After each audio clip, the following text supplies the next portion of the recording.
What's up, people? It's your girl Adeola. First of all, a number of people have been impersonating me on YouTube. I've told you guys about this in the past. One of them in particular would reply literally all the comments in my comment section telling everybody to invest with someone. I don't know who this is. So because of that, I've been disabling comments on so many of my videos, especially all the videos that I've done about the money series. So please be aware that when you see this person, I have reported them to YouTube several times, but nothing has happened. And like I've told you guys in the past, if you want to know whether it's me that is commenting or not, you should always look for the check mark next to my name. If you don't see any check mark next to my name, it's not me. These people are using my picture. I've changed my picture. They changed their picture again. They're using my picture. They're using my name. And I just don't understand why anybody would be impersonating me. Like, I thought I'm a sweet girl, you know?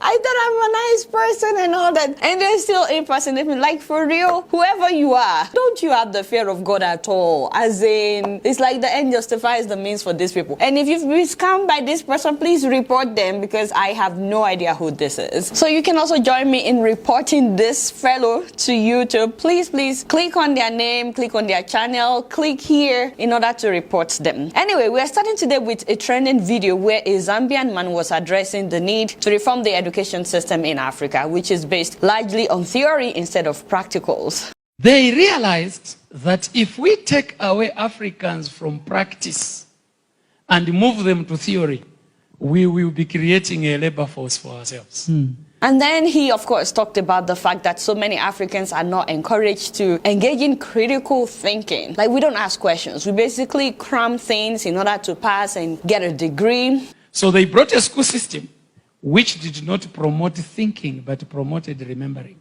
A school system which did not promote thinking, but promoted remembering, for the sake of creating good employees who don't think but can remember. And then, of course, he talked about how this has led to people with degrees who cannot apply what they learned in the real world.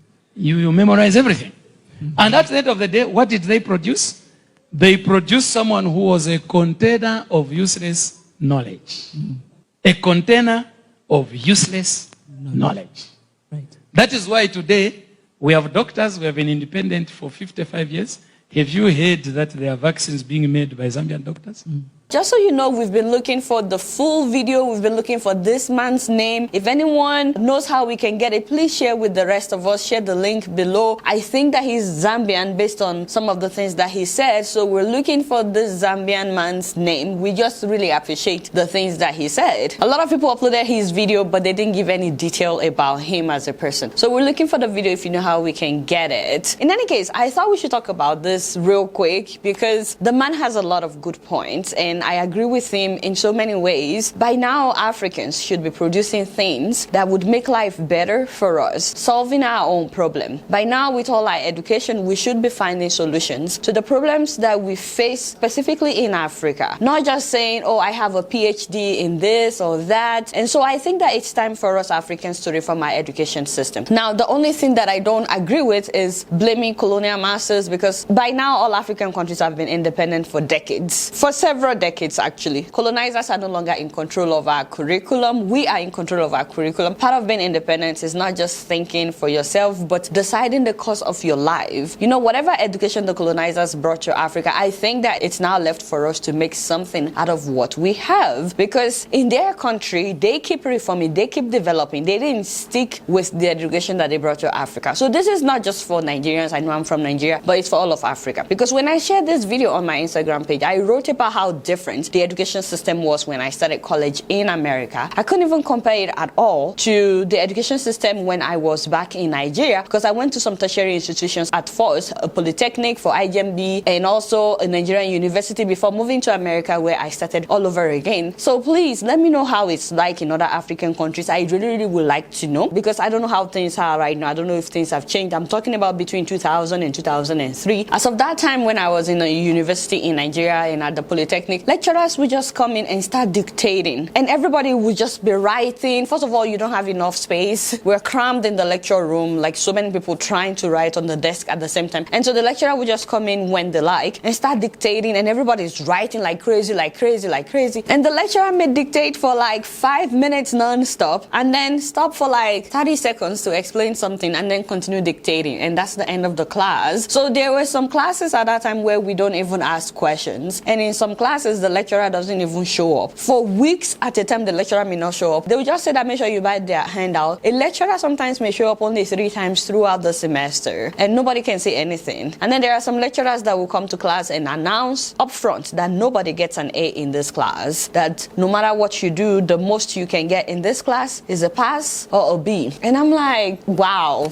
I don't know if this is still happening. Please let me know if this is still happening in Nigeria. Can you imagine? And you are paying school fees. You are paying to go there. So some lecturers or some professors, sometimes they are treated like gods in Nigeria. They show up late to class. They can even fail you for deciding to use your own idea to solve an assignment. And then there were some lecturers at that time that would tell female students that if they don't sleep with them, that they would fail them, and they do. So then I got to America, and the professor from the first day would tell us, oh, you all must participate during lectures. You all must ask questions. You must answer each other's questions as well. And there is no right or wrong answer. You must contribute. We just want you to express yourselves. You must engage in critical thinking. And as a matter of fact, 30% of your grade is based on your participation in class. And I was so confused, like, what? Like, wow. In fact, every so often, a professor, a lecturer will ask us questions from where we were supposed to have read, asking to know our interpretation of what we read. And they will also tell us that there's no one way of doing anything. Part of learning is brainstorming other ways of achieving the same result, which encouraged us to think outside the box. And this was so different from where I was coming from, which is Nigeria. So it was so hard for me when I moved to the US at the time to contribute in class because I wasn't used to it. In fact, we were allowed to try different majors. That's like trying different courses before deciding what you want to major or what you want to focus in. And whenever you decide, you don't have to go and start from 100 level. No. So like you may start with insurance major and later decide you want to be a biologist or you want to be a journalist. There's no problem at all with you changing your mind. And on top of that, at the end of the semester or maybe at the end of the school year, we had to grade the performance of every single lecturer.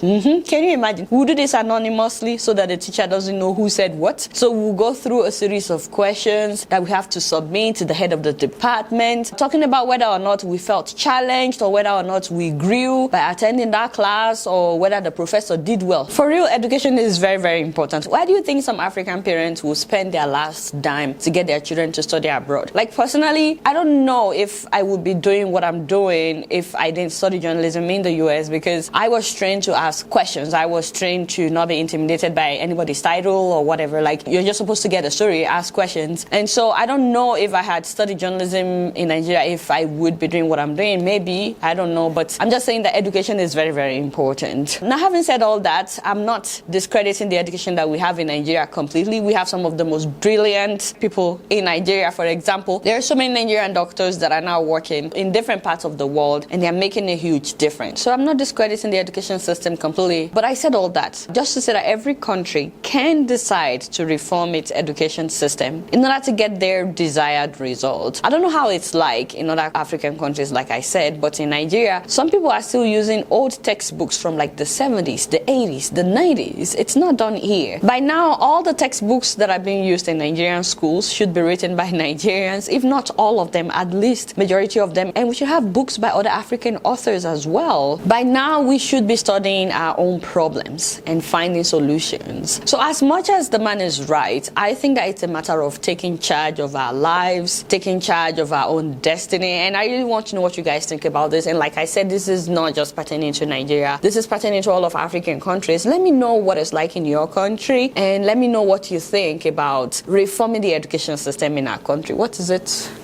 What is happening? The devil is like, take it down. Sorry, I can't talk about that. Some people get offended when I talk about vaccination. So as I was saying, what is your I said, take it down. What? Okay. You know what? Just 1 minute, we'll talk about it. Your wahala is too much, so we'll just 30 seconds. We'll talk about it for 30 seconds. Okay, I didn't want to talk about anything COVID or vaccine today, but hey, Koidowo has too much trouble. Anyway, you guys know that since COVID-19 started, Uncle Femi Fani-Kayode, that is my father in the Lord, had been propagating all kinds of conspiracy theories on social media, including saying that the vaccine is demonic, nobody should take it. Bill Gates wants to kill Africans. In fact, let me read maybe 2 of his tweets for you guys. I told you that the demon called Bill and Melinda Gates want to kill millions with their evil vaccine. Okay, now a law is secretly being passed in your country. He's the only one aware of this law that will make it compulsory for you to take a vaccine that will kill you like flies. Wow, wow, wow, wow. So basically, if you take the vaccine, you will die like flies. And then there was a time he said the World Health Organization is set to begin COVID-19 vaccine trials in our country, that's Nigeria. Evil. Not only have our people been turned into guinea pigs to test Gates killer vaccine, but our leaders are also passing a law which will make the use of that evil vaccine compulsory. What a mess I whip for Nigeria. Anyway, upon all that, you guys will not believe that last. But Uncle Femi posted pictures of him taking the COVID-19 vaccine. Wow. Like, I don't. And then he said, despite my initially strong reservations, I bowed to sound logic and superior reasoning and took my COVID-19 vaccine today. What? Anyway, first of all, I don't even know why we're talking about this. I don't understand why anybody takes this man seriously. This man has no shame. This is the definition of no shame. Like, for somebody to have absolutely no shame at all. I think Koidowo finds it funny. I just find it pathetic. That's why I really don't want to talk about it. Because after saying all that, and now he took the vaccine, the same vaccine that he called the devil, demonic, and all that. I can't. Anyway, I don't even know why anybody takes him seriously. So anyway, what I consider as news, something that I think we all need to pray about seriously, is the fact that a UK agency has fined Pastor Fines Oyakhilome's channel for what they call spreading false information about COVID in his sermons. So they fined the man 65.6 million naira. You know, I think we really need to pray seriously for the man of God because that's a lot of money. But the shocking thing was when I shared this story on my page, on Instagram, for example, I was so disappointed and I was so shocked to see some people writing things like, oh, the church members are the ones that will pay the money through tithe and offering. I was so upset. I said, how dare anybody talk like that? Do not forget to touch not God's anointed. In fact, right now I'm praying for the UK because as you guys can see, they've touched the anointed. I don't know what would befall the UK right now. It's like nobody wants them. Just imagine. So me, I think that we should pray for the man of God because that's a lot of. Do you know, by the way, Koidowo, whether they've returned the family house that was given to the church as a seed? Do you know whether the church has given it back? Of course you don't know. You're supposed to know these things. Anyway, in the meantime, like I said, let's just pray together for the man of God because, like I said, that's a lot of money. Maybe for somebody like me, you know. And don't forget, be careful in the comment section. Do not touch God's anointed on this channel because we don't touch any anointed. Anyway, you guys now don't know much. Guess what? I'm just keeping it real. Alright guys, it's been real and I'm keeping it right up in here. Don't forget to follow me on Facebook, Twitter, and Instagram. And if you're yet to subscribe to my YouTube channel, I'm watching you on Plasma TV. Press the subscribe button. Until next time, I will see you all later. Peace out.